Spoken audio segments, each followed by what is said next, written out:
All right, guys, and welcome to Invariance.Poker podcast number 9. We're doing it this out of the poker house. If you haven't been here, come and play with us and have a good time. So today we have BJ, who just came back from the WSOP and had some good scores. Right, BJ? Go ahead. I would say above average scores, yes. So if you don't know who I am, if you're probably in the Dallas scene, you probably see me playing PLO. Any PLO game, I'm probably the action guy. You know, I'm like everyone else. Want to win every pot, want to be in every pot, and if there's a bomb pot, I'm always in. So if you're in the Dallas area, if you played either at the Poker House or Texas Card House, you probably see me around. Been a while. Yeah. Let's say I got a little bit lucky in the tournament circuit, so I tried to follow that a little bit. I had some pretty good results. Luckily, I've hit every river, I've hit every turn. I've been that luck box that's sitting at the table collecting all the chips, and you don't know how I get the chips, but you know, they just fall on my lap sometimes. I mean, I played bet so many times and I got so lucky, so I decided why not to take it to Vegas and stay there for a few months. Yeah, and even before that, you played at the Lodge, right, in Austin, and you got scored the first place, didn't you? See, that's how it's all started. I hate tournaments. I'm always like a cash game player. I don't understand the grind that these people put in. Mm-hmm. They put in so many hours, and it's like always those bad beats, those it's miserable. Like tournament lights is really miserable. So for the most part, I'm like the guy that hates tournament players. It's like they put in too much effort and they always walk away with nothing. It's not like a cash game where you're gonna have a bad session or two, and you can recover, right?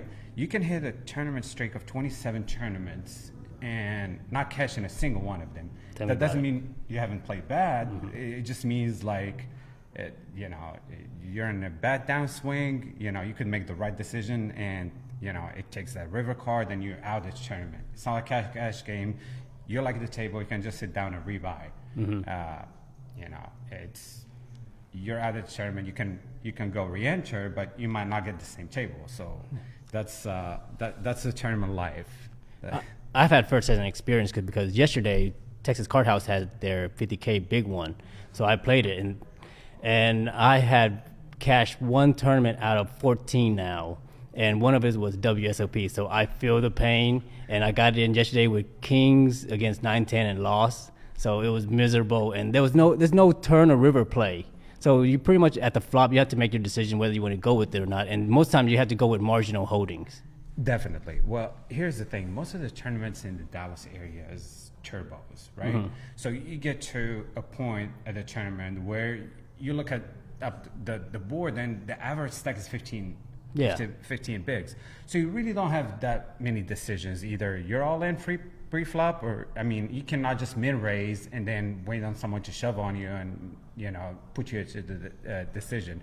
So luckily on that, you know, 15, 20 big blind range or 10, 20 big blind range, that tournament, you know, it's already solved. So you know exactly what to do in those spots. So a lot of people, they don't agree. It's like, you know, that 9-10 call or 9-10 shove, like you could be on the button and shove 10 bigs or 12 bigs with 9-10, and you might end up with kings on the big blind and end up calling, and you feel like you're so unlucky, or the guy played bad when that's definitely the right play. You just got unlucky that your kings didn't hold.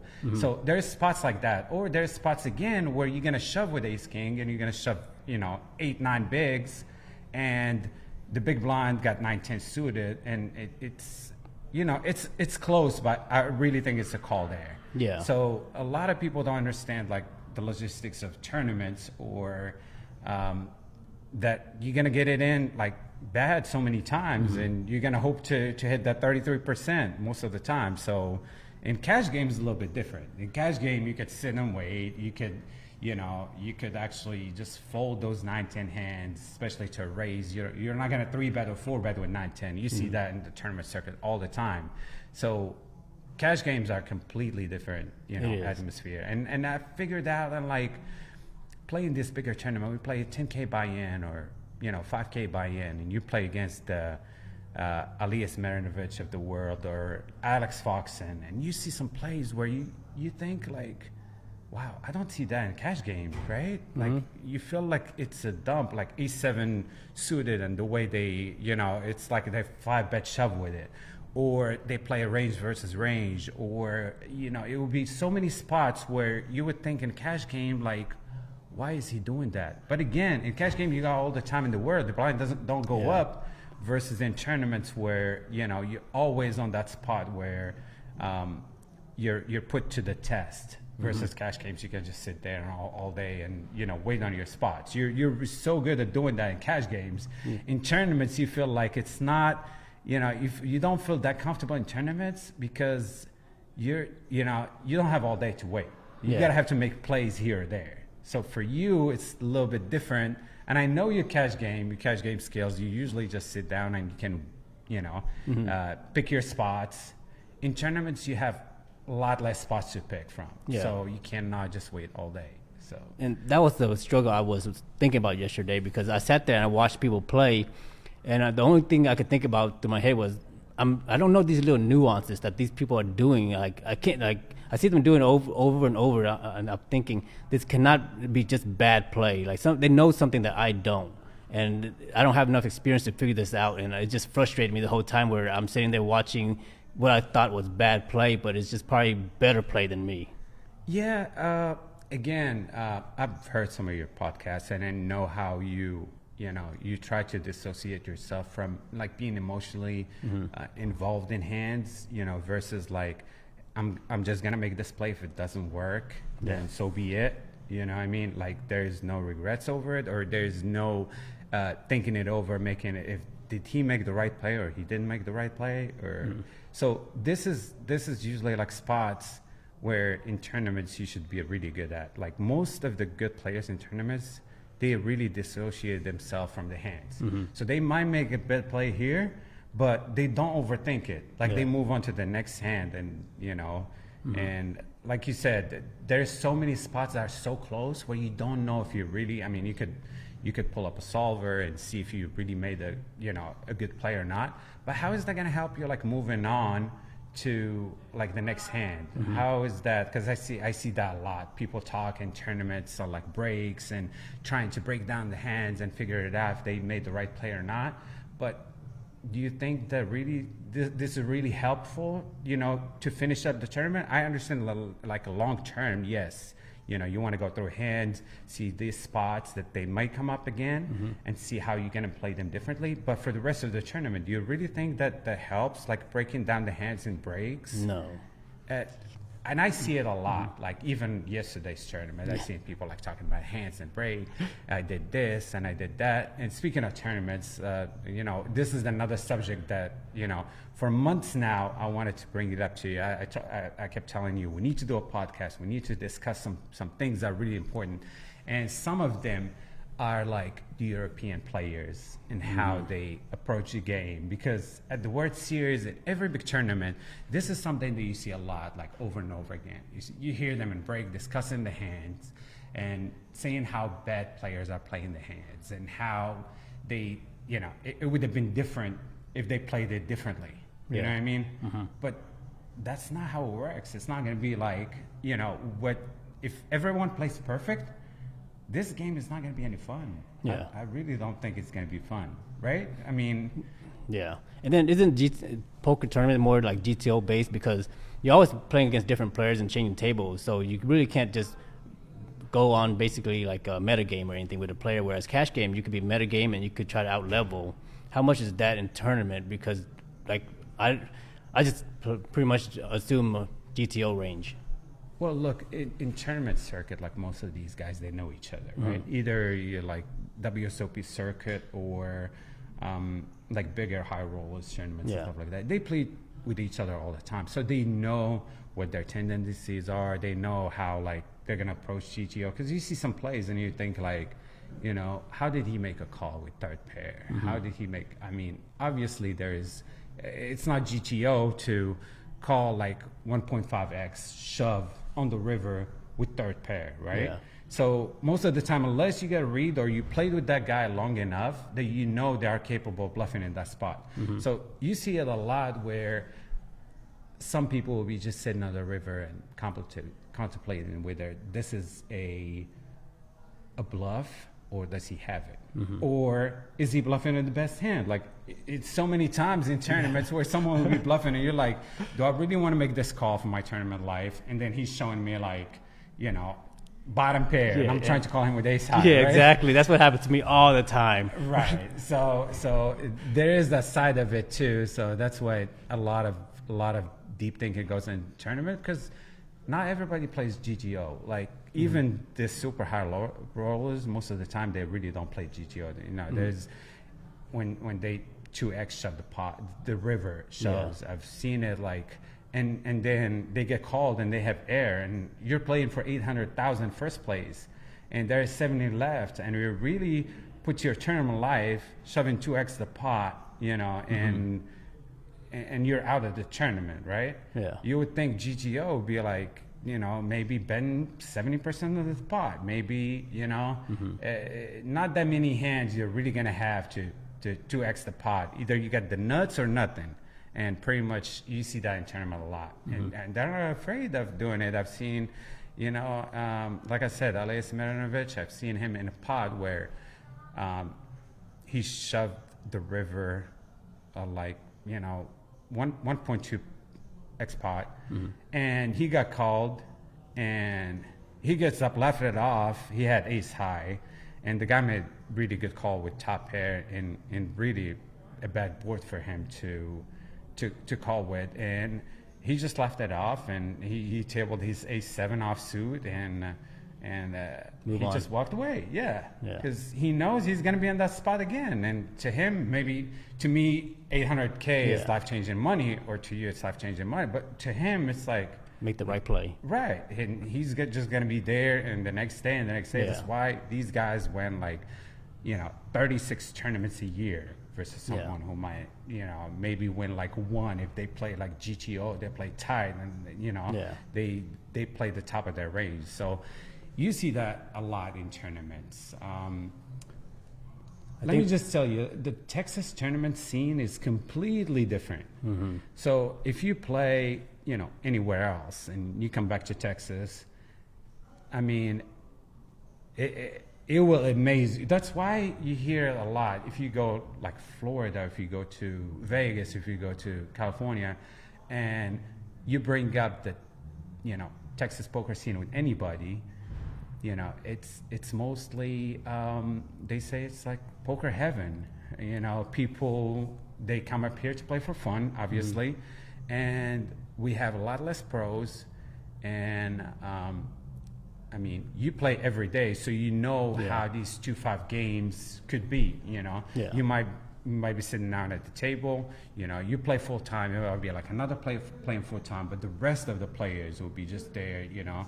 Maybe they're kind of regular, but they have their own jobs. Like they just come up there to play for fun. So, you know, I think Texas is the best place to play poker by far. I think that scene starts changing a little bit. You can tell with the influx of the European players, and this is one of the topics we need to discuss. So I approached you about this. So I've been talking to a lot of players that did play in Florida, because like a few years ago, everybody said Florida was the place to go to play poker. I never been there, but now everybody say that's a dead man zone. Like all the Euros came and they just crushed it, and I assume the money's been drained out already. Yes, for the most part, yes. The most of the European players, like they tend to pick on places where tourists are.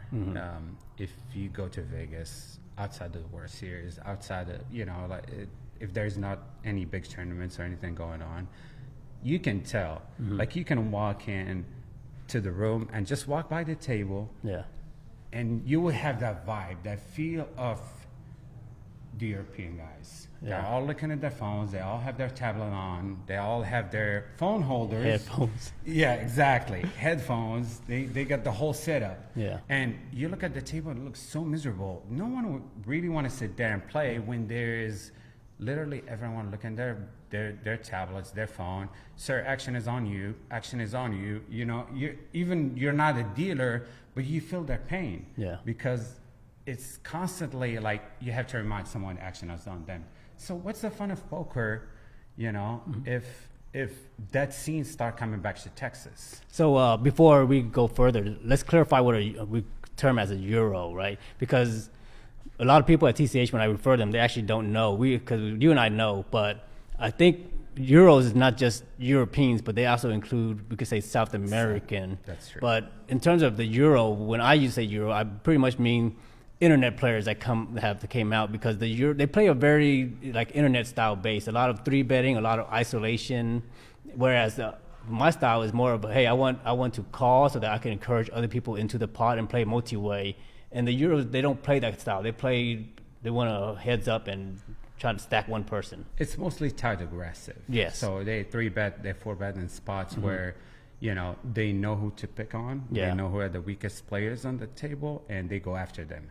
So, you know, for your style, you really want to, you know, it seems like your post flop is good enough that you're not afraid to play a pot multi-way, because Correct. you know Yeah. exactly what to do in a spots where it's like 4 or 5 handed. You know when to pick your spots, when to bluff, and when not to continue with the pot.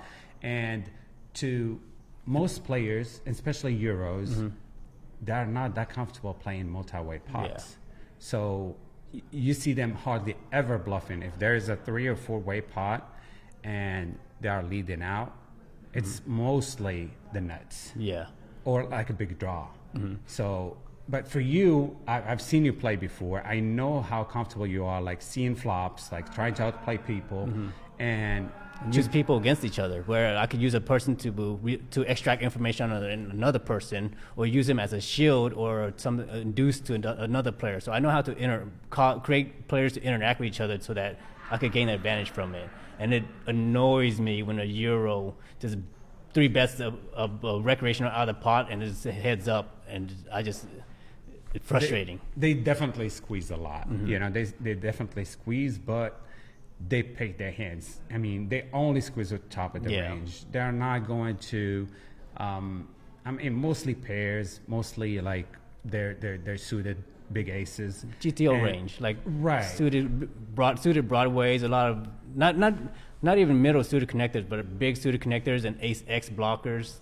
So they play that same range that everybody plays. Right. And here's the thing. I mean, this is all fine. We're not saying that I don't want to play with them because, you know, they're good at what they're doing, but they make the game not fun at all. Correct. Right? So outside of this, let's just say they're playing with a fun player who called with 6-7 suited, who called with any 2 cards, hit the flop or whatever. There is that top percent of the Euros that we know that, you know, he wouldn't say a word, right? He would just continue on, rebuy, you know, or add on, or if he chipped up, he's not going to say a word. But there's those other few that are trying to teach everyone at the table how to play, and they want to, you know, ask questions about like, why would you call there? Why don't you raise there? Or after the hand. I've seen it so many times to where they say to the guy next to him, well, yeah, he has kings and he just flat, and then they're going to open.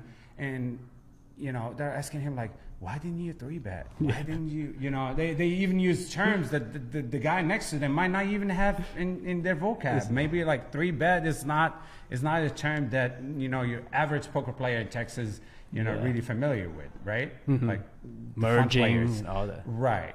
But it just seems like it's getting to that point where, you know, I feel like we're going to discuss the legality of them playing, but let's just discuss about like fun, you know, like the fun fact. There's only very, very few. I can think about 2. I know about like 20 of them here in Dallas, but I can think about 2 who are like outgoing it's a nice hand if they lose. They will make jokes. They will, poke fun of things. But the rest of them, they're not. They're not there to be your friend. They're not there to. They're strictly there to work. 50, 60 hours a week. I've seen them to where they're showing up 7 days a week. Yeah. Right. So they're here to work. They're not here to be your friend. They're not here to be mine. They're just here to collect as much money as they can and leave. Go back home. Go take that money with them. Every single dollar they can get to take back home with them. So to you, I'm saying you might say well, that's their right. They have that right to play their money the way they want. But again, they're here to work, right? So let's discuss the legality of it, right? Because me and you, we're kind of discussing it, and we just said, that whether they're fun of the game or not. So obviously, we figure that they're not fun of the game. So you think that it's legal what they're doing coming up here to work? If you talk about, let's just say tax, right? There's no tax. They're not paying tax. Exactly. If that alone has to make it a very questionable. They're not paying taxes when they leave the money. Absolutely. We're not discussing money laundering to where they come up to you. They're like, "Hey, I got $1. I mean, this happened to me. Do you want to transfer me crypto? Yes. So they don't have to live with their dollars. Now it's kind of untraceable because I'm the one that sent. So legally, I could get in trouble for it, right? And not to mention that when they show up to this country, I'm not going to make any friends in this podcast because I'm going to discuss some things that most people try to avoid even discussing. So, when they go through Department of Homeland Security, what are you here to do, sir? I mean, is it business or pleasure? Most of the time they just say pleasure, right? Yeah. So they're coming up here technically just to travel, to visit. You can tell that they don't outstay their 6 months period because 6 months of them, we see them all the time. They leave after 6 months and they come back again because they know they cannot, got to renew that visa. Exactly. So they can keep on coming back. So now, these poker rooms that kind of, allowing them to come up there and work, I mean, they're kind of breaking state and federal laws, right? Yeah. Because technically they need a work permit to come up here and technically work because that's what they're doing, right? And there was a few months ago, just for example, there was an Argentinian kid that came and played for 3 months, every day, 60 hours, every week, 60, 80 hours. And he left with $120,000 gone, and he just bought crypto. So he didn't have, none of that cash went out anywhere, but that crypto money just went gone. Right, absolutely. And that's what they do. Literally, they're coming up here to collect as much money. So me and you would play or whatever, and I may be doing it for a living, but you know what? I'm coming back the next day. You got a chance to get your money back, right? So I'm kind of maybe taking some of the money out of the table, but I'm still circulating a lot of it, right? I'm still bringing it back to the game. Keep the game going. Exactly. It's kind of, that ecosystem, that poker ecosystem, at least it's still going somehow, right? Now, for these poker rooms up here in Texas that,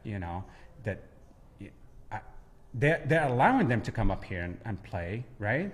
And they don't look past the fact that it's actually taken away from the Texas poker ecosystem, right? So you really want those players, I mean, you kind of want those players to play.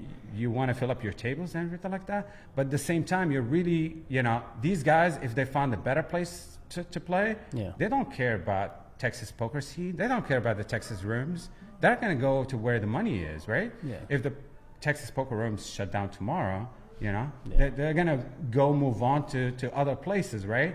We're the ones that are going to be stuck here, with no poker rooms, with we're taking too many things for granted, right? Especially if somehow the situation of them not paying taxes blows up. Now we're going to be taking some damage they can shut down a poker room because no taxes are being paid by these euros. Absolutely. So then we're in trouble when we didn't have anything to do with it. I really feel like that's a part of it. This is a big part of it. You really, I mean, obviously, you get the permits to open up here in Texas, you really don't want to push that gray area. You really want to keep it to where, I'm doing everything legal. I'm doing everything that I'm supposed to be doing. why can't we play poker here in Texas? But if you include like stuff like this, to where you're allowing people to come up and work illegally here for a few months and take as much money, as much cash from these places as they can, then now you're kind of, you know, you're pushing that gray area a little bit, you know. Short-sighted. Exactly.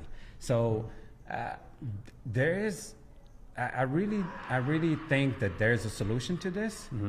And to me, like, if I was running around these poker rooms, I would require like a state ID, right? Or just not Texas, a U.S. ID, or like even Canada. I don't know what Canada, you know, laws are, but I think, you know, even if you require like a Canada passport or something like that, to where like at least you know that they're paying their taxes, that they're like, you know, legally, if they take a big chunk of money, you know, the government is going to get a piece of it, right? Versus like me and you are going to be paying taxes this year. I'm going to be paying a lot of taxes this year, which I really don't like, but you know, you have to do it, right? As if you live in the U.S., you know, you adopted all the rules and regulations and stuff like that. You want your roads to be, you know, paved. You don't want to live in third world country. There's so many things that go into it, but I would rather, you know, have people that actually pay their taxes. That actually, if you're gonna work, at least pay taxes. At least do your, you know, go apply for a work permit. If you're here for 6 months, you know, all three of you living in the same hotel room, you know, sharing the same hotel room for $60 a day, you know, so obviously you're just trying to, you know, extract as much money as you can from the system to go back home and live kind of the American life back overseas, right? So bringing up another issue, I know I've been talking like way more than you are because we agree on the same thing. Right, because I actually put in a lot of thoughts into this stuff before we came up to the podcast, and I told you, like, you know. Another thing that I've seen, that they do not take care of the dealers. Correct. So this is a big thing in Texas too, you know. Most of the players, even if you're playing it for, you know, for a living, right? You see them taking care of the dealers. I mean, it doesn't have to be extreme. I've seen people that tip, you know, like $5-10 a hand, $25 a hand, which is very generous. I mean, you know, they're there to have fun. They can spend the money the way they want. But again, you know, you get these euros and they will get pushed $10,000 pot and they tip $1, right? And sometimes they just tip the dealer. Like you see so many times where they get pushed $200, $300. It's awful. You know? Right. So now we're discussing it, not just, you know, bad for the poker players, but that kind of bad for the rooms too. Because if that dealer is sitting there pushing the pot to the same, you know, you're a guy that's not tipping, you know, they might push him like 10 pots that down, and sometimes they will live with $6, right? So now it's like the pressure is more on the next table. So if that dealer is running like a bad string of tables, he might not have a good night, right? So the more of these European guys that actually are in the table, the bad for the dealers too, because a lot of them, they're not gonna, you know, take care of the dealers. And you might tell me like, well, that's what they're here for. They're here to, you know, they do it for a living. So they're gonna look after their money. They're gonna tip a lot less because they're not there for fun. Well, I could give you examples of people that are doing it for a living and they tip really good. You know, I could tell you, like, I can even name a few. Dong, I could, you know, Kyle, you know, there's a few players that we both know that definitely do it for a living, but at the same time, they still tip the dealers. They still, like, share some of that winnings. You know, versus like someone who's just gonna sit there and be pushed like time after time after time, a few $1,000 pots, and they're tipping $1. Like, what does that tell about like you as a player? Like, you really want to be in that environment? You really want to be playing against these guys that just like trying to suck up as much money out of the system, or, you know, do you want to play against, you know, fun players, people that, you know? And that's where we want to create more like an ecosystem, because everything's interconnected, right? The players, the dealers, we want to take care of each other and keep it sustainable, where the Euros are just isolations. Like they come in, they kind of, you plow in and take out, where we're trying to keep it going. Right. So, and this is like one of the parts that California had. Like, this is one of the issues that they dealt with. And you know what? It killed it killed some of the poker rooms. It killed some of these, literally, because people would rather go to a home game where the rake is high, but they're gonna have fun. They're gonna play against fun players. You don't want someone sitting there and saying, "I'm not gonna play bomb pot. I don't want to play bomb pot." Yeah. You know what I mean? It's negative EV for them. Well, everyone at the table is playing it. Yeah. So I mean, what kind of social club are you in if you're not even Catering to the recreational that want to have fun? Absolutely. And you get 2 or 3 of them at the table. And let me add one thing. This is very important. You might have 2 or 3 of them at the table, and all 3 of them will get up on break at the same time. They're all going to go outside. One of them is smoking. The other 2 are not, but they're going outside to discuss the hand, discuss other players at the table, which is like a huge problem too. Yeah. So you don't want to have 4 or 5 fun players at the table, and they feel like every time, dealer change, bomb pot, all 3 of them are getting up to go outside, smoke.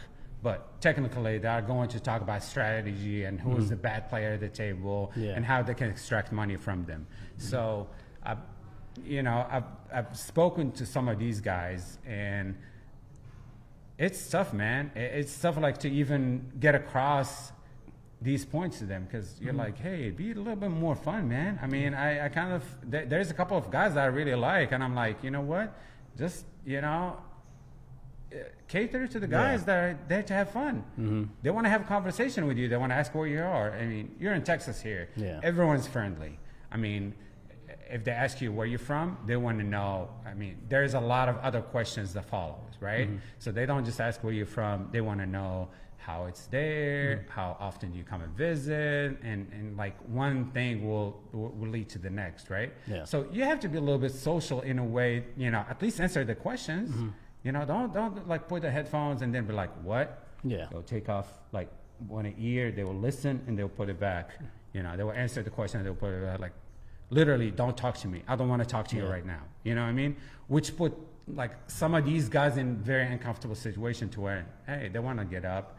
They feel like they're not, they might be there to play 3 or 4 hours, but now they feel like the game is no fun. You know what I mean? So I've seen you like tables where, someone will look over your phone. I know you do a lot of crypto on your phone. You do a lot of stocks. Someone will, look over your phone and see that you're actually looking at Bitcoin and ask you a question like, oh, do you do that too? And I've seen you to where you answer questions. I've seen you to where you answer questions about GME. I've seen you to where you kind of, at least you have the interaction with people, when they actually approach you and talk to you about the subject. These guys, they don't want to even talk, they're there just to, harvest money literally and go home. So, and everything you say is correct, because like in October, like there was so many of them at the table that I got really annoyed, and that's why I came over here and I'd rather try to get this game going over here, because over here there's locals only. Absolutely. So while the games are smaller, of course I'm passing up a lot of EV by not playing over there, but there's fun factor, and that's more like plus life EV, or that I would rather enjoy, even though I'm giving up a little bit of money. That's 100% true. Like when you're here, obviously, like you can just walk in the room and literally like recognize every face here. Yeah. So, and that's a big part of it, right? Because they're after that big money. They don't want to play in small rooms. So, for people that play here, this is like really good, in a way that, you're paying less, per. I know there are 2 vibes here that run like $5 an hour. So it's less than what TCH offering, or like at one of the local casinos, say local, it's an hour drive. But I feel like, yes, definitely here you get the interaction, you get the locals that play here, versus, let's just say, at TCH, where now it's like saturated with pros, and it's just going to get worse and worse from here. We're going to get to like where California, I heard some stories where like 5 of them, they're riding in the same car. They will get to a casino, and you see all their 5 names, like, right, one after the next, waiting on the table to open. And then now you're going to have to go sit with 5 euros at the same table that are just there to, collect money. They're not there to be friends with anybody. So I've seen actually, and I've spoken to people where they're saying the home games are getting a lot better because these people, like a lot of people are trying to avoid poker rooms and because not only that, but they're notorious for attack. We call them bum hunting, right? They're notoriously for following these bad players. So if they identify you as a mark, you're gonna be hounded by 4 or 5 euros no matter where you go, and it just creates a bad taste for these players. And here's one important thing too.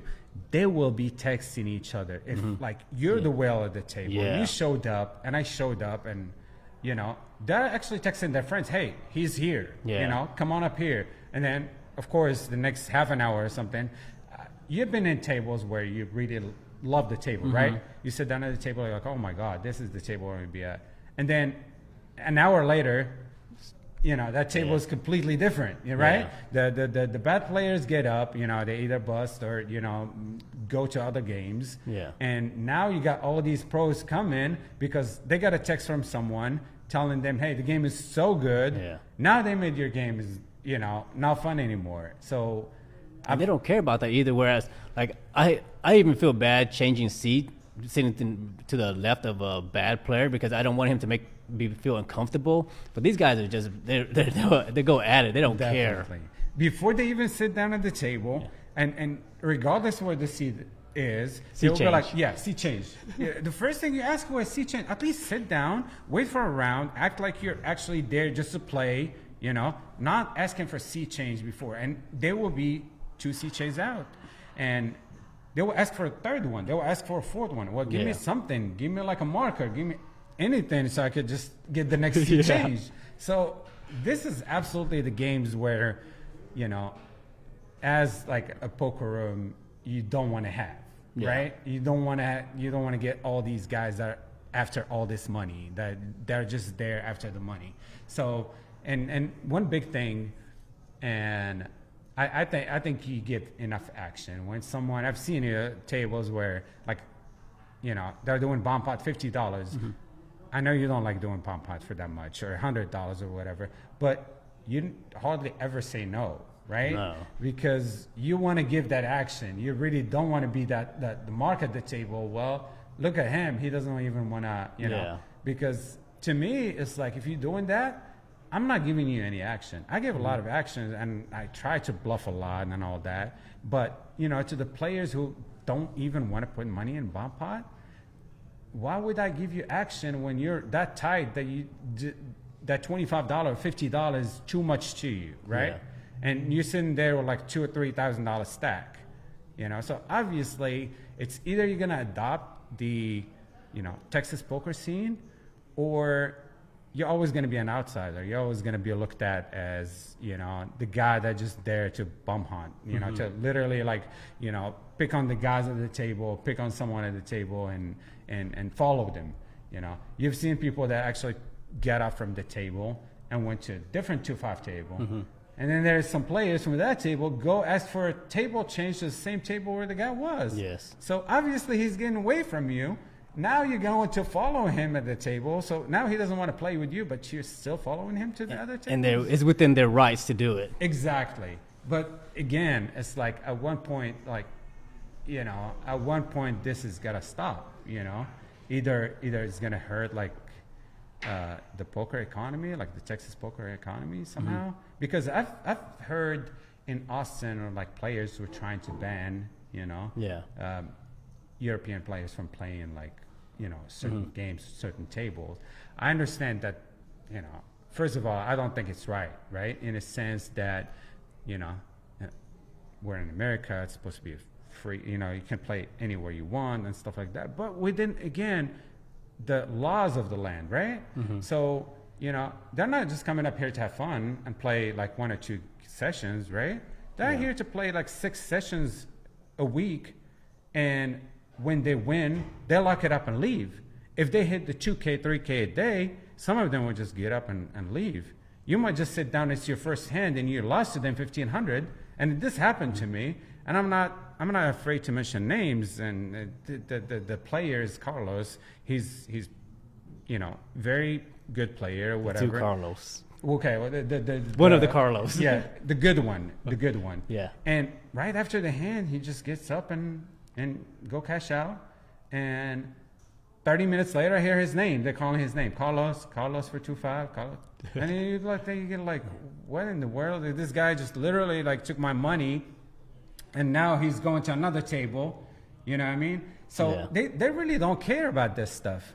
No, and so because of that, it seems like all the underground Dallas games are like really thriving now, right? I haven't been to any, but I keep hearing about it. I see videos, and you show me videos.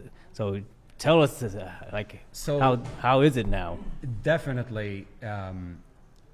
Here's the thing: the Texas poker scene is really good as far as players' quality. Like you see a lot of bad players. A lot of players just coming up there to lose a couple of buy-ins and go home. Yeah. But these home games, that's where you're gonna find those whales. Those people that not afraid to gamble, shove all in like 1,000 without looking at their cards, right?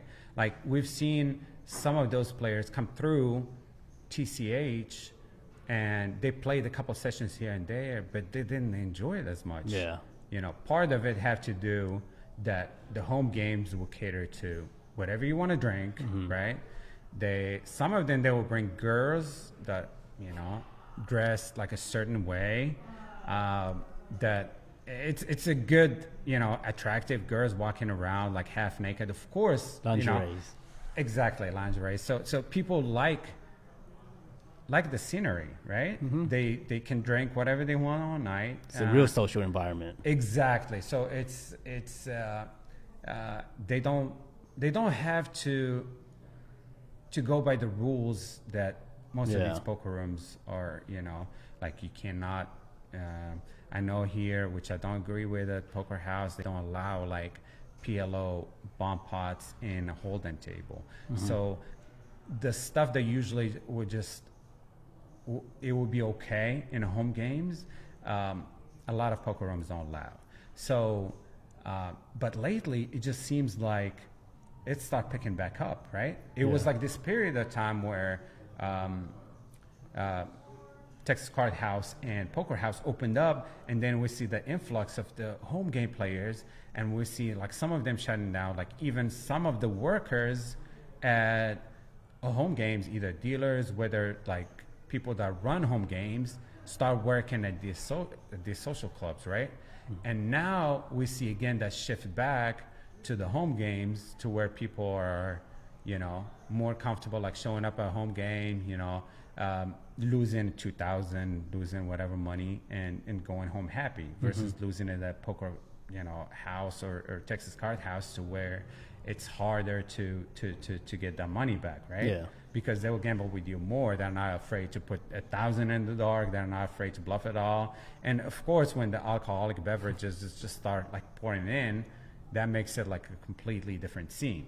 So that's one thing for sure. Like it seems like poker, like these home games are like thriving up here north of Texas, at least.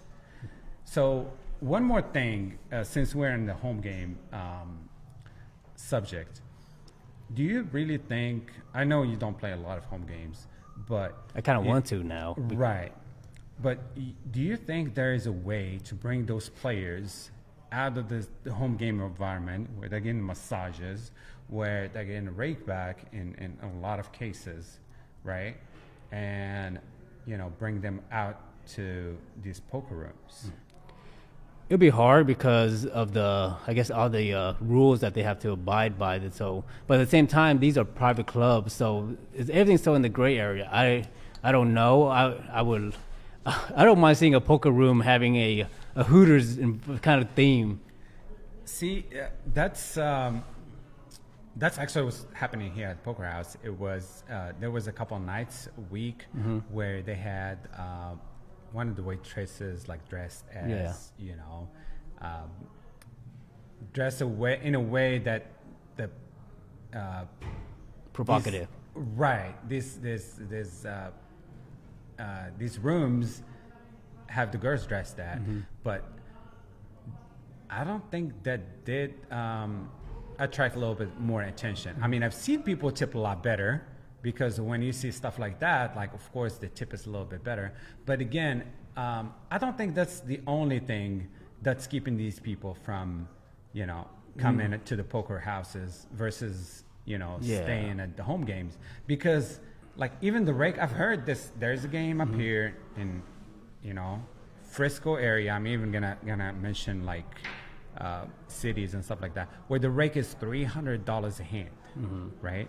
So what type of game does this have to be for the rake to be $300 a hand and not affect, like, how much money in the table, right? So here's what I think would the reason, because those games, players have tabs. So with tabs, or you call them margins of credit, they allow them to play loosely because they don't have to settle right away, whereas cash players. So I think that these rooms are limited to cash players only, whereas a lot of you could say the bigger whales, they have a lot of equity, but they don't carry around 50,000 cash to play a game. Whereas, at a home game, they get margins, 50,000. Yeah, they'll lose it a few days, settle, not a problem. But here, they're not going to do it. So because of that, I think these rooms are kind of capped unless they're willing to somehow create a system for margins. Well, absolutely. In a way, yes, they make the transactions a lot easier. I've seen it to where, you could ask for $10,000, $20,000 tab and you can get it, versus, like, there's no way to one of these rooms to have that kind of money.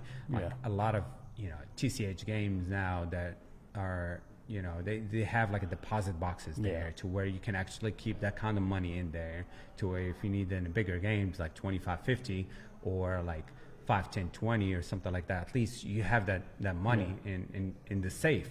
So that's one thing I always try. Like, if there is one player at the table that they're giving a lot of action and they run out of money and they have money in their bank account to where they can transfer you, I always try to facilitate in a way. I will have the chips for them. I will just ask them to transfer it to me, versus like them not being able to get more than 1,000 from an ATM machine, especially if they lost like 6,000 or 7,000. How are you going to get your money back if you only allowed like 500 at ATM machine, or 1,000? So it's going to take you a lot longer, to even get some of your money back, and you have to run super hot to even get it back, versus buying it for 3,000 or 4,000, and now it's like you double up one hand and you win another hand and you get your money back. Yeah. So, there's the like you say, in facilitating the transfers or whatever. That's a big thing in home games. Yeah. They will eat up some of the losses. Not everybody's gonna pay. Yeah. Versus, and then this is a big thing too, is the fact that if you cash out big, are you really going to get paid, or do you have to wait on your money? And how long are you going to have to wait on your money? And do you have to show up for the next game to collect some of your winnings from the previous game? Yeah. So now, we're dealing with all this stuff that you don't deal with it at the poker room. So if you try to cash out right now, they will have no problem giving you your money. In a home game, when someone's losing 30, 40K, and now you might be even only up like 5,000, but they don't have that kind of cash over there. They might not be able to cash you out that same night. They might ask you to come back, like the next game to collect some of your winnings. Some of the I'm not saying all of them, I'm saying some of these games, it's all on tab, right? Yeah. Whether you win or you lose, you're on tab, right? So a lot of them too, that these players are down too much money to the point that even if they have a good or one or two good winning sessions, they still not even there yet to make up for their losses. So that's good for the people running the game, because they know they can just keep on ranking the game. Yeah. And if you have that balance of players like winning and losing, and the winning players actually are already on the books. So now it's good for you, because now you're not really paying out anything. Yeah. And again, you have to deal with the collection thing, and I'm sure, like, you know, you could bring up people that run games here, and they will tell you that this is not easy task. Yeah. I've been to situations where, you know, I won, you know, 5 figures in a game, and the people running the game, they asked me to wait till they collect from, you know, the other players that lost, and it might take a while. You might never get that money back. You know, you might, you know. But again, this is kind of. It's kind of like a balance. Like, there's no perfect world, so we have 2 different worlds, right? So, I've always been out here more. You could say the light games, the ones that everybody knows about. Whereas the underground, I did go there and I had those experiences, like you said. I won. I didn't get paid because I've kind of played the way I play out here, where I go in there. I'm if I don't have money, I'm not gonna go and tab. If I lose, I pay. But then there's been times where I lost, I pay. I win, I didn't collect. So it created a negative vibe for me, and that's why you see me gravitated more towards these games. Right. So again, here you don't really have to have. Yeah. You know, you don't have to deal with that issue. You're gonna get paid, like, before you leave. Some people will take chips home. I've been taking chips home, which is, you know, I don't recommend no one to be doing that, because first of all, it's not just your money that you're risking, but like other players' money. So let's just say this situation that happened with Johnny Chan's room, Yeah. right? So many people were taking chips home, like, you know, large quantities of chips. So when they try to turn them in and cash them out, so now they have that liquidity problem. Where did that money go? You know, when you have people that run in rooms that are actually gambling in those rooms, right? This is another issue. You really want to cash out every day. I understand, like, dealing with, you know, $20 or $30 or $50,000 in cash is hard versus just taking the chips home, and, you know, it might be 10 chips home, you know, versus taking, like, you know, a bag worth of money outside. But again, now you get into this situation where, are you ever going to get paid? Are these other people going to get paid? Yeah. And what happened to the money, right? So now, like we said, Johnny Chan's room closed. They opened it now as 101 Poker. Yeah, 101 Poker. And they start getting some of the traffic back. They paid some, you know, most of the people that I know that had, you know, chips or whatever, they got paid. Now, is that room is going to go back to where it used to be? Or that reputation just tinted that room to where no one is going to ever trust it? So that's another issue that these poker rooms dealing with. So we basically isolated a lot of issues for, I guess, both type of games. So where do you think this is going to be headed within the next year? Because so far we know the city is not giving CEOs for any of these more poker rooms, even though Fort Worth is opening 2, which I don't have no clue what's going on there, because I'm hearing mixed stories. But long term, what do you think these rooms going to start doing, as well as how what the underground game is going to adjust? So I've heard the same thing about the Fort Worth rooms. There is 2 of them that are opening up. They give them only like a certain area to open up, which is, I don't think it's a good side of town or whatever, but it's good for, you know, at least the Fort Worth, you know, poker economy or whatever. At least they have rooms now to play. As far as here in Dallas, I've heard that there is like 3 new rooms that put in applications, but they were denied. So now, like, is the city just trying to just stop this before it becomes a problem? Or, you know, we have 2 rooms and it should be enough for everybody. I mean, there's still traffic that's going to Choctaw, to WinStar, right? And these rooms have plenty of action, so it's really not affecting it. But if you open up 3 or 4 more rooms, you don't think the action is going to spread out? I mean, I think in a way it's kind of good for players because it's going to be more competition. So it might be that we're paying less hourly, like membership fee is going to go down, more promotions. But I don't know if it's actually good or bad. So in my other podcast, I actually mentioned that every city, if you notice, only has room for one large rooms, and then there's a lot of boutique rooms. So I don't know if the Dallas economy, or actually in the Dallas Fort Worth, actually could sustain 2 large rooms. Well, I mean, the home games in Fort Worth are decent. I mean, there's a couple of games that have 2 tables running all the time. There is one that used to have like 3 or 4 tables running, and it was not open up legally.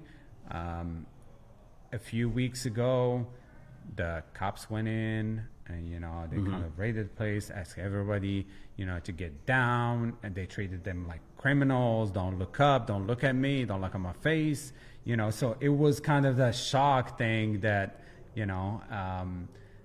so I feel like Fort Worth is a little bit more stricter than Dallas in a way that if you open up these poker rooms, first of all, how long are they going to be open? Secondly, like you said, the traffic, I think it's going to be good for the Fort Worth. I think they have enough people there to where they can keep these rooms going.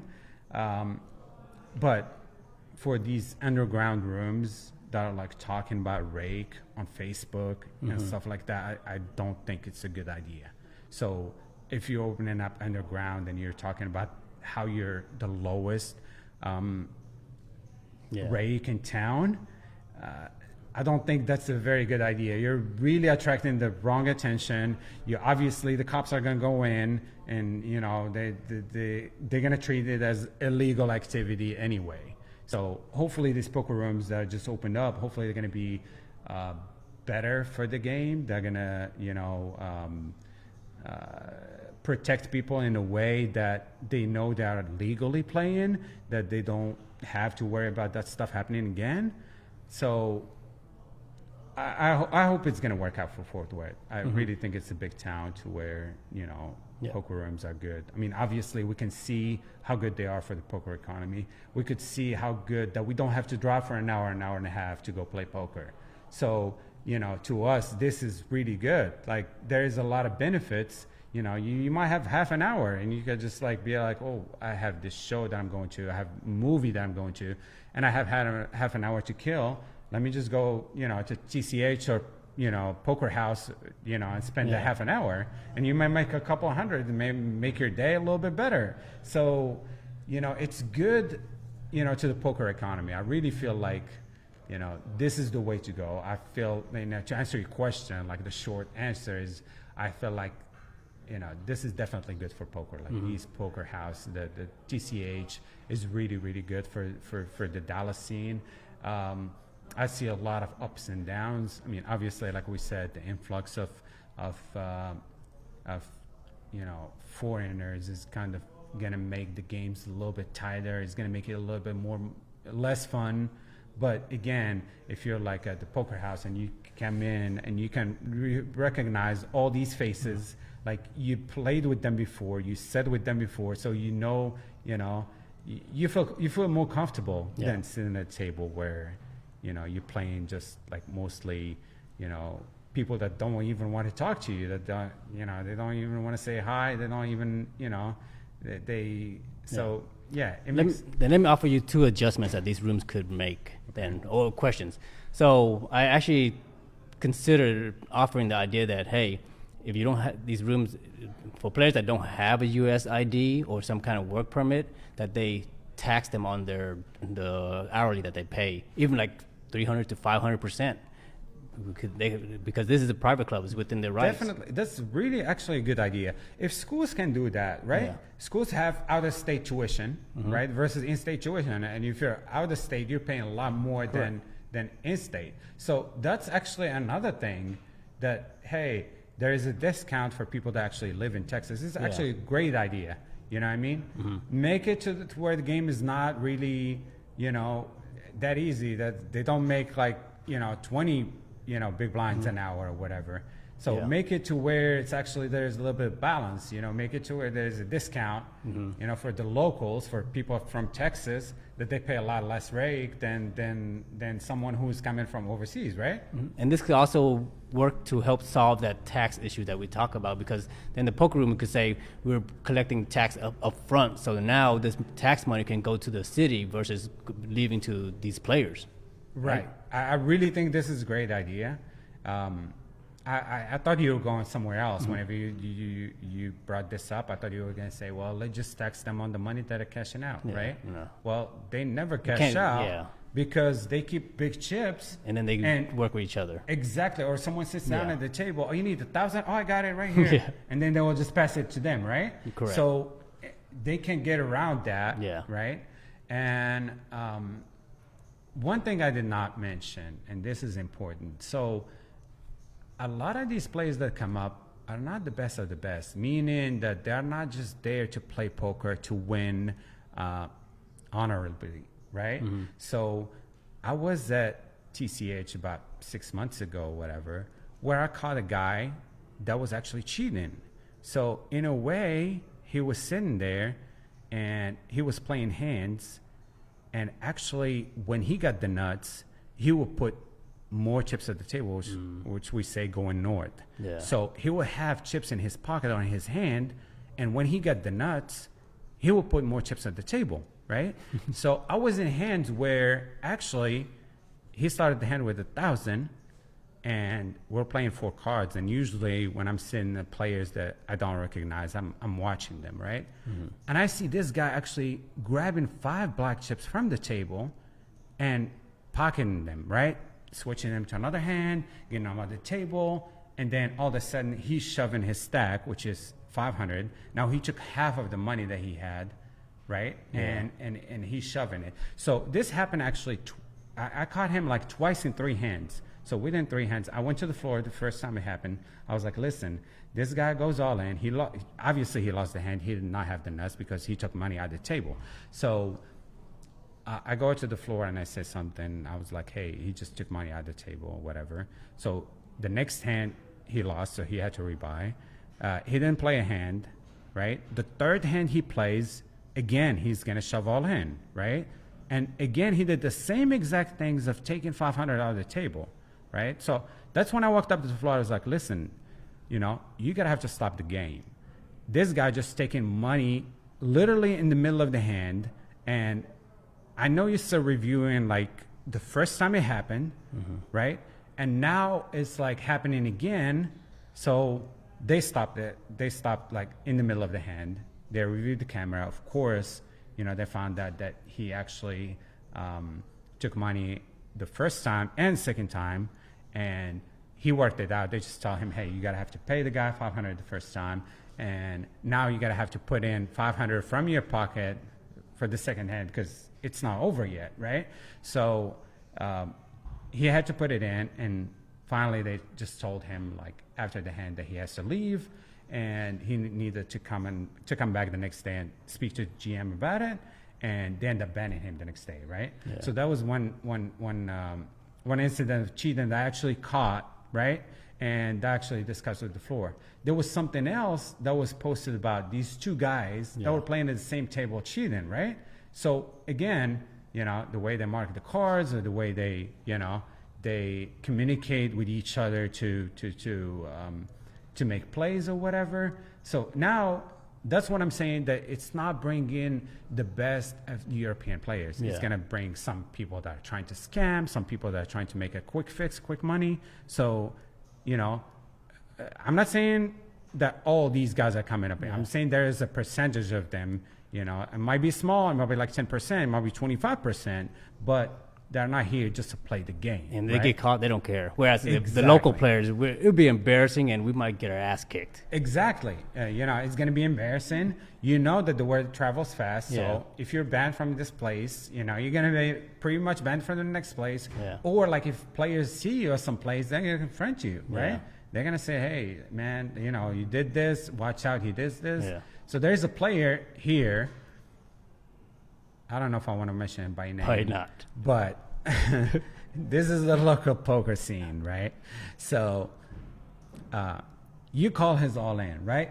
He will tell you he got a flush, and he does not have a flush, but he's telling you that to make you muck your hand. And then he'll muck his? No. Let's just say he called me on the flop or on the turn, right? The turn, there's a flush card hit the turn. He will tell you, oh, I got a flush, right? Hoping that you're actually going to muck your card when you see a river. He's just going to muck your card. And then he tables his hand and he say, oh, man. Oh, I'm so sorry. I thought I had a flush. You know what I mean? And he did it. He did it. I will tell you his name later on. But, when I'm sitting at the table, when I sit down at the table, I will let people know about it. Yeah. I will be like, hey, man, if you're all in against this guy, make sure not to fold your hand, because I've seen it not once or twice. He did it at WinStar. He used to do it at WinStar, and now he's still doing it here, right? But when he see me sitting at the table, he will behave, because he will know that I'm going to call him out on it every time. So you got to have to be careful about stuff like this. Now, in a way, are we really protected at these poker rooms? Do they do everything possible to, deter people from doing that stuff? Or are they just there to collect the $13 an hour or whatever? I definitely think that TCH does not do enough to protect, but at the same time, they're too big now. Where part of people say they're too big, they don't care. But at the same time, are they too big now where it's hard for them to backtrack and try to start enforcing things like the tax on the international players? Can they just go, okay, starting February, we're going to tax everybody 300% if you don't have a US ID? Then it will cause a lot of repercussions for them. So where it's a problem. Whereas, let's say a poker house that's still small, well, they can implement something like this without any negative feedback. Do you think TCH has a problem now? So I think if you approach the right people, they might consider it. I mean, they have a lot in their, in their hands as it is. They dealing with the staff is so massive now. The scheduling is so big. They have to deal with money. There's money issues, money missing here, So they grow up in a sense to where they don't care about your small local problems, right? They really don't have time for that.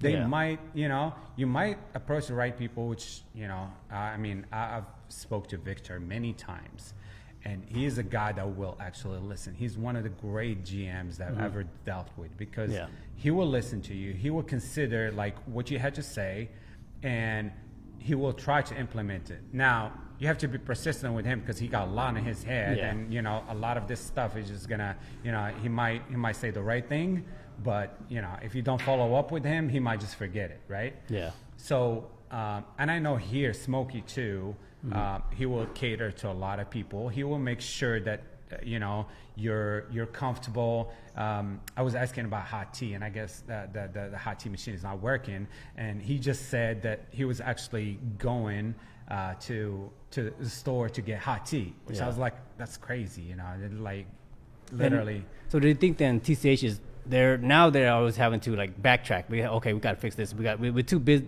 They're too busy fixing things where they can't be forward thinking anymore. And the tax is the forward thinking idea, whereas now they're backward thinking. And we got not backward think, but they got to look back all the time. We fix this, fix this, fix this.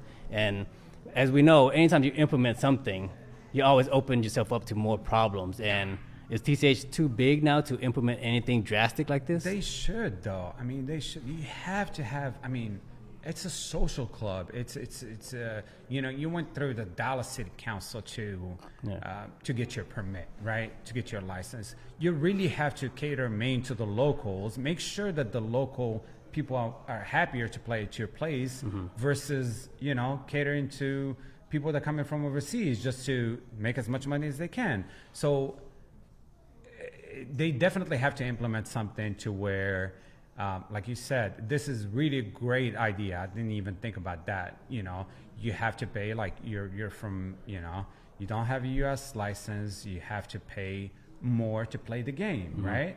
You can give the locals a discount and make people that don't have a U.S. or Canada drive license or whatever, make them pay a little bit extra. It's done in schools, it's done in colleges. That's why you pay less in-state tuition than out-of-state tuition. So I mean, it's implemented in so many. Not any issue of discrimination or anything, right? I really don't think so. I mean, if anything, I don't think it's discrimination, really. Yeah. I mean, when they let them in, and you're just saying that you're coming up here to travel, right? To travel the United States. When you're there, literally you're at your hotel room sleeping with 3 other guys, and then you're showing up to work, 12 hours a day, and you're doing it, and obviously they're successful at it because they can, I feel like 20 of them could easily take $1 million a year. Yeah, easily. Easily $1 million a year. Now, the government, they didn't even get their cut. And this money is just leaving the country. Yeah. You know that they're leaving with every single dime of it. They're not going to even spend it to even buy clothes here or anything like that. They go and buy everything back home, right? I hate to see what they do, how they tip those Uber Eat guys. Probably really bad. Yeah, I have a feeling just like from their manners at the table and the way they tip, and sometimes they feel forced to tip because some of the locals are brave, man. Yeah. They see you're not tipping the dealer, they will say something. They will be like, hey, man, you don't tip, you don't believe in tipping. So they will confront you, right? Yeah. And now they feel in a way that they have to do it. So they're doing it, they hate doing it, but they're doing it because they have to do it, right? Yep. So they don't understand, like some of them, they went through it to where, local explained to them, hey, man, this is how it works here. This is how the dealers make their money. Because in Europe, I mean, they're paying dealers like 3,000 euros a month, which is, $4,200, here, which is very good money, right? So they don't need to be tipped. And most of the casinos, they only give a portion of the tip that you tip in the dealer overseas to the dealers, right? Yeah. So I've been to like places like Morocco, like Spain, Belgium, to where like even if you tip the dealer, they're happy about it. Yeah, you tip them, but only like a small percentage of that is going to them versus going to the casino. So they tell you like not to tip overseas because that obviously they're getting paid really good. Yeah. But here it's different. So now you're coming up here, so what the, how much the dealer's making, how they're making it. Obviously you're sitting there for 12 hours a day. So you're a poker player, adjust. Exactly. Yeah, that's the main thing. You have to adjust to your environment. It has to be like some sort of balance. You're taking money, that's fine, but at the same time, put something back to the poker economy. Don't try to drain the place. I mean, that's not what it's poker about. Short-sighted. Exactly. So I mean, there's a website where you can put like what's your rate of winning. Let's say you're winning 10 black blinds, an hour or whatever. So you can put it in, and it will show like how many days you're going to be winning, how many days actually you're going to be losing. So you'll be shocked to know that you're not actually going to be winning every session or like 2 out of 3 sessions or whatever. You might go on like 5, 6 losing sessions and still win that 10 big blinds per hour, versus, just trying to suck up the game and win every pot you can. You have to understand some people are going to suck out on you on the river. You're not going to win every single hand. You're not going to outplay everybody. So, at least I understand this is the mentality, right? So they're down like 1 buy-in or 1 buy-in and a half. Now they're down, right? They win a big pot, let's say $2,000 pot. In their mind, they don't have to tip the dealer because they're still down, right? Yeah. So now it's like, I've seen players like that. Exactly. Yeah. So now it's like, oh, I'll get you next time because I'm still down a lot. I'm stuck, so I'm not going to tip. Exactly. Yeah. So now to that dealer, like, does he expect, well, of course, he expect, to be tipped good in bigger pots, right? Because, in small pots, he might not even get tipped. There's a lot of players that even forget to tip, right? There's dealers that I actually spoke to that they pushed like a 5K pot, a 6K pot, and the player throw them $1, right? And they told me like, I just want to, tell him, hey, keep your effing dollar, to yourself here. They want to throw it back at them, but they can't, right? Yeah. Because now you have to deal with it. Professional, and then you get told on it. Right. And that hand might have took 6 minutes, 10 minutes, right? Because it might be tanking on the flop, pre-flop, and all that, and there's a decision making. So don't tell me you're just gonna throw $1 when you win big pots because they collect like $1 every hand.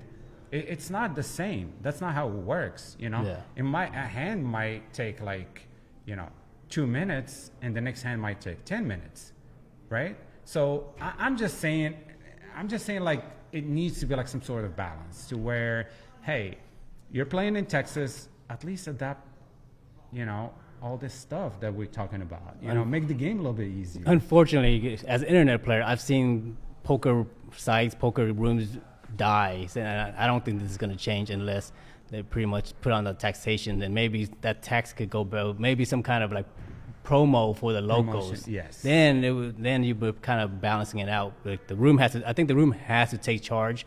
Otherwise, it's not going to change. Like the player's not going to change. Absolutely. So. I really think this is like definitely like the best idea. I think like, make it, let's just say $10 for Texas resident, right? And then if you have a state ID, like, any other state, make it like 12 or 13, right? And if you're international, make it to where it's like $30 an hour, right? I mean, there's still to them. They're still going to be, it's going to be profitable, right? Yeah. I mean, you're not paying any state taxes. I mean, nobody pays it here in Texas, but you're not paying any federal taxes. You're not putting it back in the economy, right? I mean, y'all three live in the same hotel room, so obviously your spending is very, very, very small. So now it's like, at least put it back in this poker room somehow. So this is definitely like one of the greatest idea. I mean, I didn't even think about that because I was thinking like, hey, if you don't have like a Texas or like, an American driver license or whatever ID, then, they don't have to play. You know what I mean? I mean, you can't implement any restrictions because that's discrimination. But you can provide on like ID is not discrimination, right? Or it needs to be like certain hours. You can just play like a total of 25 hours a week, right? Because you're playing for fun.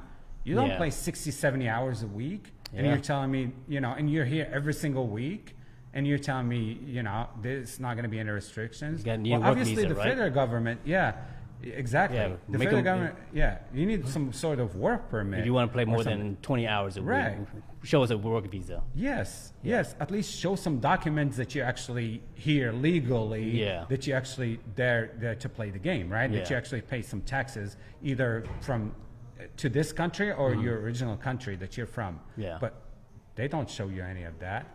And I don't think, it's not changing. I really don't think it's changing, and I don't think these poker, rooms want to deal with that. But like you said, this is definitely like the greatest idea I've heard, and that is to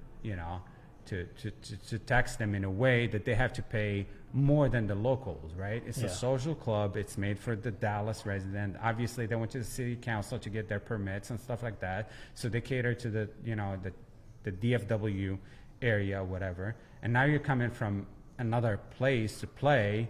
I mean, obviously to take money, so you have to pay a little bit more, to play the game. So I completely, I'm on board with this. I think this is going to solve too many issues. Yeah. This is going to deter too many of them from coming, because if you notice, like last year we had 2 of them, right? Yeah. And then the 3, Carlos. Right?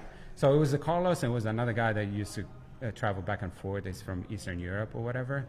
And then all of a sudden, like these players, they know where the money is. They tell their friends. Yeah. So now they're bringing more people to these games, right? So we don't want to be in like that spot where you're gonna go, sit down at the table and everybody. Yeah. You know what I mean? Like that there is no soft spot there. You're gonna be the player that they're looking at the table to give action, right? And if you ask all the players as well, like during this Christmas holidays, the games were fantastic because they're all gone. Yes, that's one thing too. Going back to the home games, right? And this is one issue that a lot of home games they deal with, and some home games I've been to, like you sit down at a home game and you find like people that run in other games are sitting there just because they have to, right? So there's some games to where you go because you have to support the game. Right. So you run your own game, and now the next day you have to go to this guy's game. The second day, so it's like a completely like a full-time job. You might be running once a week, but the other 4 days or 5 days a week, you have to go support other people's games. And a lot of these guys are no action. They might go and sit down, and they will have 6,000 in front of them, and they're not playing a single hand, right? Yeah. I mean, I've been to those games where I look up, and after like a round or two, I look up, oh, whoa, wait a minute. It's only me and this other guy that are playing, pots. Yeah. And I don't see them like really getting involved. I mean, they might even straddle. And when it's to them, when there's like 4 callers or whatever, and then they will mark their hand, right? Where you still have to call there, right? Yeah. So now it's a situation where, do I want to go play these home games where, playing against 8 house players. Exactly. And you're the only rec. Right. You're and another guy might be like 2 guys, or go to a poker room where you're gonna sit down, and now you're versus a bunch of Euros that crushers. That are just there to take your money. Not necessarily. They're not that good in that level yet, but. They will make a lot less mistakes than your regular. They're dead spots. Right, exactly. So now you gotta have to pick your poison, whether you want to do that or this. But I feel like the home game scene, like I showed you, like how New Year's Eve was in some of these rooms, and it's really good. I feel like the action's still there. I feel like there is a few that their games never died. That actually it feels like it's coming back up. Right? So then let's conclude with this then. What can these rooms do to bring these home game players out here and be comfortable? Like, what is the one thing that you say they could do?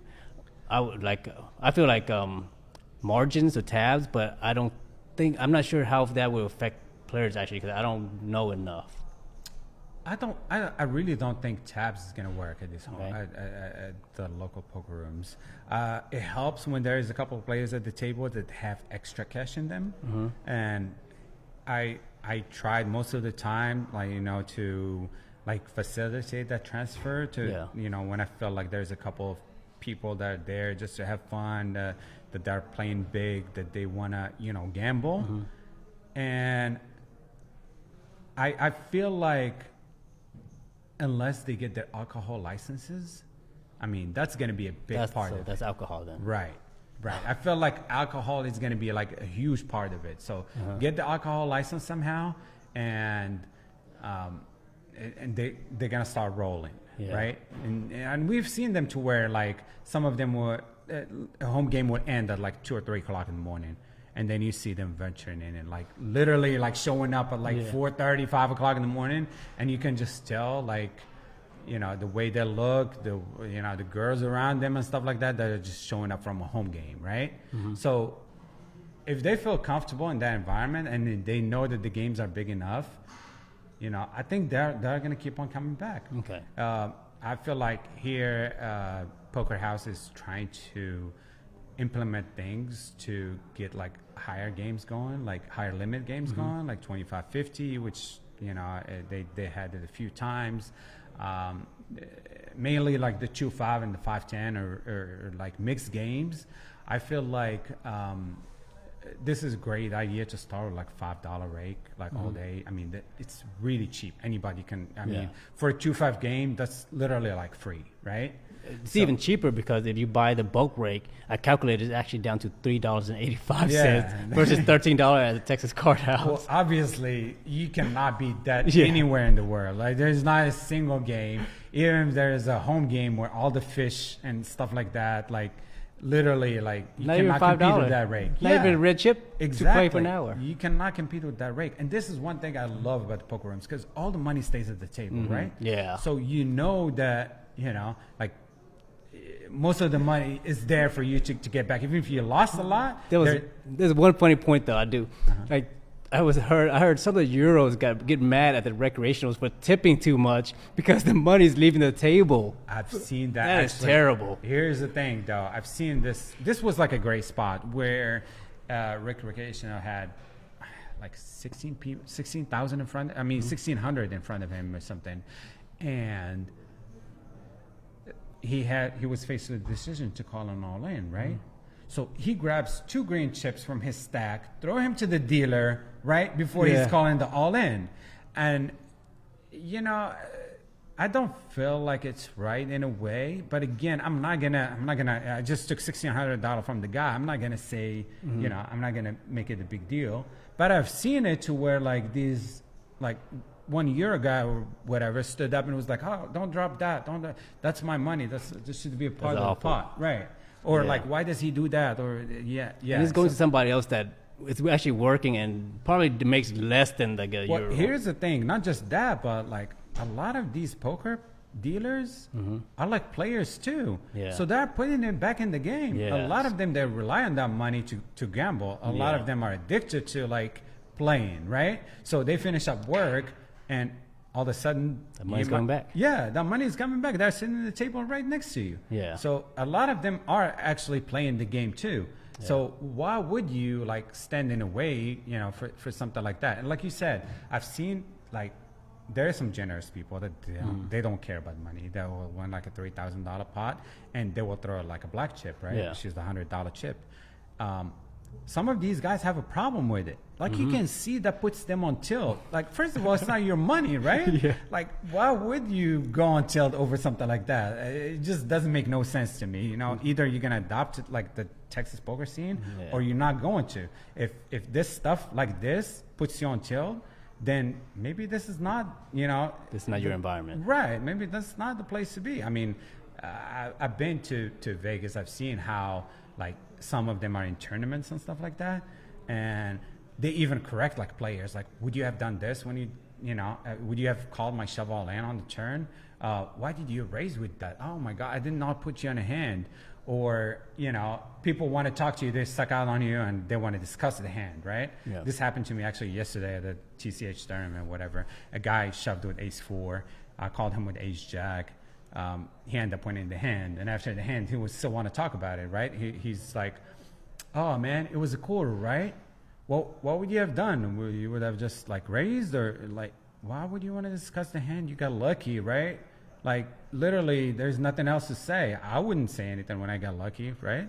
I mean, there's nothing to discuss there. But, like, I feel like mostly these Euros, they want to discuss the hand a lot more than, they want to get to the technical levels. They want to discuss, like, what would, if you did this, what would I have done? What would you have done if I did this? Like, so it makes the game no fun. No, really. The one thing I always tell them is, hey, I just flat out say, hey, no free coaching. Yeah, exactly. It shouldn't even be allowed at the table. And most of these players, they don't really care. Yeah. Like, I've had a guy at the WSOP event where, like, you can tell he's just a fun player, right? Yeah. And he got it in like in a bad spot where it was like ace king, queens, and he had pocket eights, and he won the hand, right? After like an ace fell on the flop and 8 hit the river, right?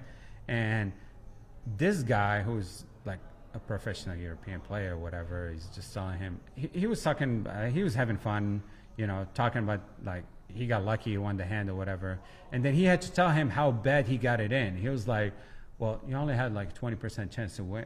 He put it in like in a way where it's not even like, why would you even want to do that? Like, he put his money in. He's there to have fun. He's, playing a $3,000 tournament. Obviously, it doesn't mean to him as much as it means to you. But there's no reason to even go at these players the way they, Yeah. So this is why I felt like this was like a huge issue to discuss. Yeah. Because hopefully some of them are going to hear this podcast and take the positives out of it, right? Because I'm not here to like, ban anybody from not playing because they're better than me. But at the same time, just like at least be a little bit entertaining at the table. At least like, if someone asks you where you're from, how is it living over there? Even if I get to ask that question, right? I've been living here for most of my life, but I still ask about like back home, like how long do I travel? How many times, what brought me down here? Like, how long have I been in the United States? Like, all these questions, and sometimes it gets annoying. You really don't want to answer them, but like, with fun players that you play with every day, like at some point you're gonna be a little bit friendly. Like you have to, at least, hear what they have to say. So basically, short answer is contribute to the economy and don't just take away. Definitely. Right. And I feel like I've been guilty of doing that too, where I get to the table, I don't want to talk to anybody. Mm-hmm. Yes, you're going to have those days, and I it's completely understandable. But at least, at least interact with people. At least if they want to play bomb pot, right? Yeah. If they want to all straddle, don't be the one just saying no at the table. If you don't like it, you don't want to do that, you have the right just to get up and go to another table. Why would you force the whole table when they want to have fun, when they want to put in the straddle or whatever? Why do you want to force everybody not to do it when you don't want to do it? You're the only one that doesn't want to do it at the table, right? Yeah. I mean, why would you stand in the front of everybody else? So I kind of understand completely why these players doing it, but at the same time, I feel like there is a lot that they can do to make the game a lot more fun. Like every poker player, just learn to adjust. Absolutely. That's a big part of it. You have to learn how to adjust, and you have to have a balance. Yeah, balance and adjustment. All right.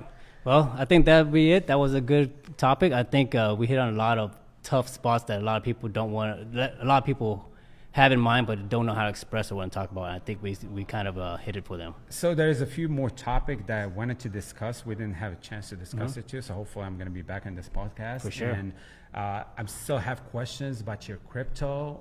I know you had like a huge crypto run before. Yeah. I still have like so many questions about GameStop. GME. Yes. GameStop. And AMC. I told you I'm still deep in 6 figures, like really high 6 figures. Yeah. And again, another topic about how to invest your money after like winning big and stuff like that. So these are topics that hopefully we're going to discuss. Well, I can tell everybody for sure that if anybody has played at TCH, they know I'm the GameStop fanatic. So that's for sure for the next topic, because there's a lot to talk about just about GameStop and where the future is of the not only poker, but the entire, you could say, U.S. financial system and maybe the entire global system.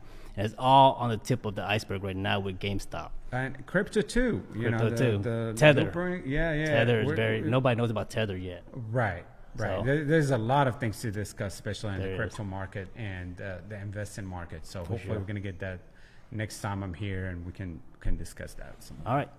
Well, thank you everyone for listening. And again, we're here at Poker House. If you haven't been here, come out, play with us, and have a little fun. A lot more local players here. So see you later.